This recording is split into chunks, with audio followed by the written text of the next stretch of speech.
అరికాల తిమ్మెర్లు, మంటలు, మొద్దుబారినట్టు ఉండడం, కొంతమందిలో నడవడానికి ఇబ్బంది, మతిమరుపు, ఇరిటబిలిటీ, డిప్రెషన్ ఇవన్నీ కూడా విటమిన్ B12 డెఫిషియన్సీ లక్షణాలు అయి ఉండొచ్చు.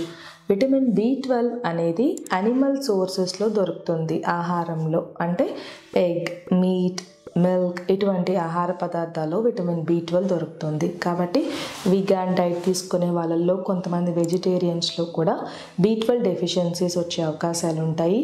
అబ్జార్ప్షన్ డిజార్డర్స్ అంటే మాల్ అబ్జార్ప్షన్, మనం తీసుకున్న ఆహారం డైజెషన్ తర్వాత అబ్జార్ప్షన్ అవ్వే దగ్గర ప్రాబ్లం ఉన్న వాళ్ళల్లో కూడా B12 డెఫిషియన్సీస్ రావచ్చు. డయాబెటిక్ పేషెంట్స్కి అయితే మెట్ఫార్మిన్ ట్యాబ్లెట్ అంటే ఎక్కువ కాలం, అది కూడా 1000 మిల్లీగ్రామ్స్ కన్నా ఎక్కువ డోస్ వాడేవాళ్ళు, 5 years కన్నా మెట్ఫార్మిన్ ఎక్కువగా వాడే వాళ్ళలో 20% అంటే 100 మెంబర్స్లో 20 మెంబర్స్కి రివర్సిబుల్ B12 డెఫిషియన్సీ వచ్చినట్టుగా పరిశోధనలో తెలిసింది. మెట్ఫార్మిన్ ట్యాబ్లెట్ అనేది విటమిన్ B12 అబ్జార్ప్షన్ని తగ్గిస్తుంది కాబట్టి మనకి B12 డెఫిషియన్సీస్ వచ్చే అవకాశాలు ఉంటాయి. ఎవరిలో అయితే ఇమ్యూనిటీ వీక్గా ఉందో, 65 years దాటిన వాళ్ళల్లో, ఆహారం సరిగా తీసుకునే వాళ్ళలో మనం B12 డెఫిషియన్సీ గమనిస్తూ ఉంటాము. B12 డెఫిషియన్సీ లక్షణాలు, ఇది బ్లడ్ సింథసిస్కి కూడా ఉపయోగపడుతుంది కాబట్టి అనీమియా వచ్చే ఛాన్సెస్ ఉంటుంది. ఆయాసం రావడము, అలసిపోవడము, కొంతమందిలో గుండె నొప్పి, ఇవన్నీ కూడా అనీమియా లక్షణాలు. గ్లాసైటిస్ అంటాము, అంటే నాలుక మందం కావడము, సెన్సిటివ్నెస్, టెండర్నెస్, నోట్లో పుండ్లు పట్టము, ఆహారం తీసుకోలేకపోవడము, ఏది తిన్నా చేదుగా అనిపించడము, ఇవన్నీ కూడా గ్లాసైటిస్ లక్షణాలు అయి ఉండొచ్చు.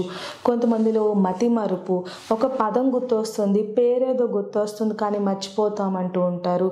క్యాలిక్యులేషన్ ఎబిలిటీ, కన్ఫ్యూజన్ కూడా వీళ్ళల్లో ఎక్కువగా గమనిస్తూ ఉంటాము. కొంతమంది B12 డెఫిషియన్సీ ఉన్న వాళ్ళల్లో మతిమరుపు వల్ల వాళ్ళు ఒక ఏరియాలోకి వెళ్తే ఫెమిలియర్ ప్లేసెస్లో కూడా దారి తప్పిపోయే అవకాశాలు ఉంటాయి, అడ్రస్ మర్చిపోవడం వల్ల.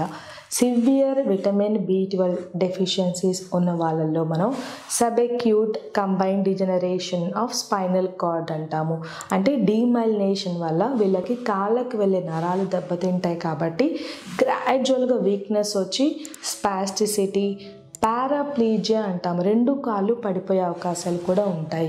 కాబట్టి విటమిన్ B12 డెఫిషియన్సీ టెస్ట్ చేసుకోవాలంటే బ్లడ్ టెస్ట్ చేస్తే మనకి ఈజీగా తెలిసిపోతుంది.